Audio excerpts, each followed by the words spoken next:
All right, well, good afternoon, everyone, and welcome to our distinguished guests today, Premier Dom Perrottet, Ministers Ayres, Dominello, Mitchells, Henskins, Executive Chairman of News Corp Australia, Michael Miller, the Bradfield Board of Governors, members of the Bradfield family, ladies and gentlemen.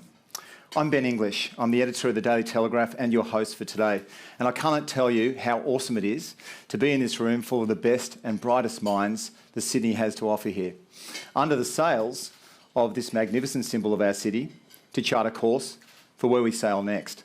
It's my pleasure and privilege to welcome to you to the 2021 Bradfield Oration. I suspect by now everyone in this room has been to enough events where the speaker has talked about COVID and the pandemic and talking about how good, after being apart, we're all together again. Yeah, no doubt that's great, but let's get real. Love-ins are fun, but that's not what we're here for today. Even the worst pandemics come and go, generally in a matter of a few years. But the cities where they hit last for centuries. And that is our challenge today, to reset our thinking. Our minds have been focused for too long on the latest set of case numbers, or vaccine stats, or tweaks to restrictions, or when we can finally get a loaf of bread without slapping a mask on. But look, we need to be able to take a longer view. Now, we can't begin to imagine what Sydney might look like in the year 2500, but we can sort of think about what it might look like in 2050. And the work that we all do here today and the ideas that we hear will affect our city for decades to come.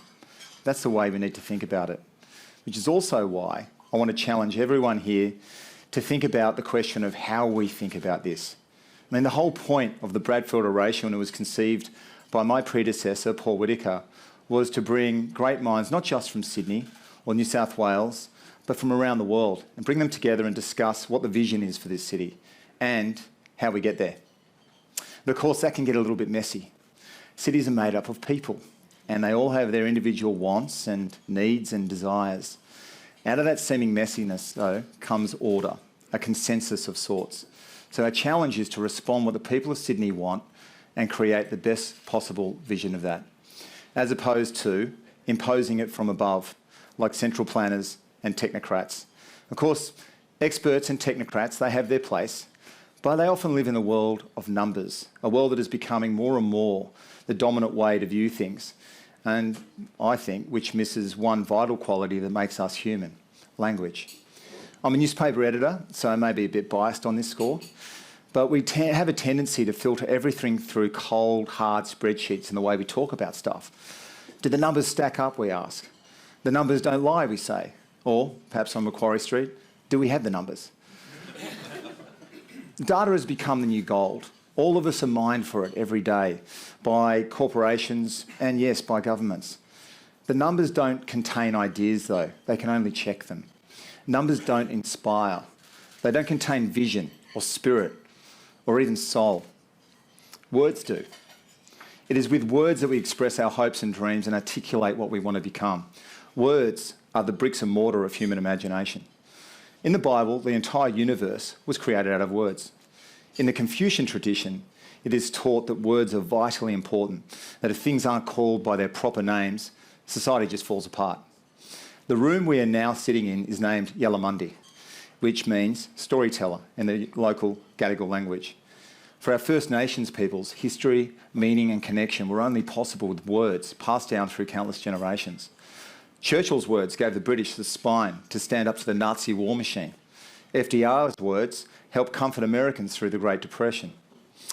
Now, I don't want to scare you, Dom, but there's some pretty big shoes for you to fill there, mate. But look, we're not here to create a universe or fix society or even get ourselves through a war, although, truth be told, COVID has at times felt like a great siege.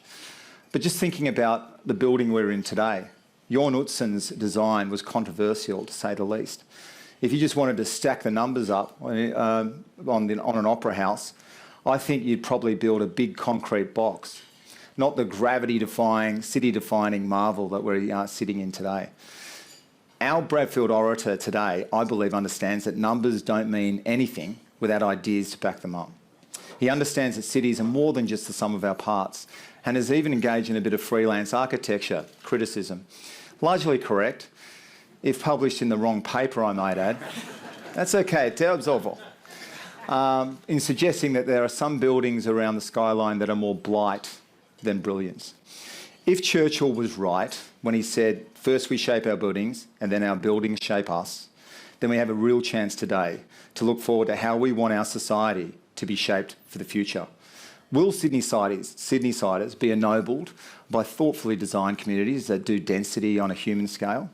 Or will they be slowly crushed by endless anonymous flat-pack apartment towers that are just giant filing cabinets for people?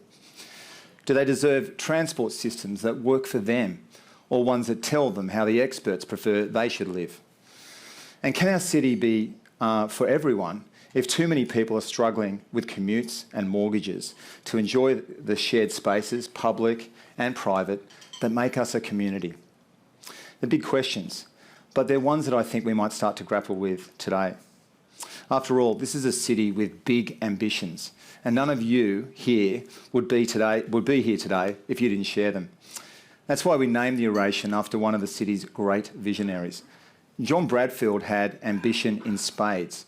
Why else would he imagine and then oversee the Sydney Harbour Bridge, our City Circle train line and countless other projects? That is why we honour John Bradfield, because we know that the hardware of our city is nothing without the software to run it.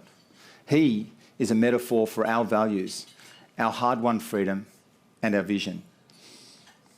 Now, I said at the start I didn't really want to talk about COVID too much, and I won't. But of course, it does set the scene for much of where we are now, even if we are, hopefully, going to soon move beyond it. COVID has become as much a disease of the mind as it is of the respiratory system. At times over the past 2 years, we've seen a creeping psychosis of fear grip the nation. Our still new Premier knows this, and his declaration in his first days that I'm the elected representative laid down a marker to a bureaucracy that had lately become perhaps accustomed to not to serving, but to ruling. He's also alive to the sneers of those elite tastemakers who would put themselves above the everyday man and woman on the street. This was seen, of course, in the attacks on his personal faith and even his family, although it should be said, his Labor counterpart, Chris Minns, joined the Premier on a unity ticket to tell those critics where they could go.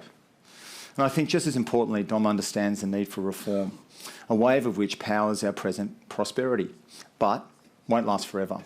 We cannot sit still as a city, but since 2007, the idea of reform has been all but dead, killed off by the campaign around work choices. Not coincidentally, 2007 is when social media, that sewer of snark and stupidity, began to take off. Giving everyone a megaphone has led to a decline in democracy and a narrowing of the acceptable. But Twitter ain't real life, and thank God for that. Urgent reforms are needed. Housing, stamp duty, education, so much else. These are the things that will define how we live and how well we live in the decades to come.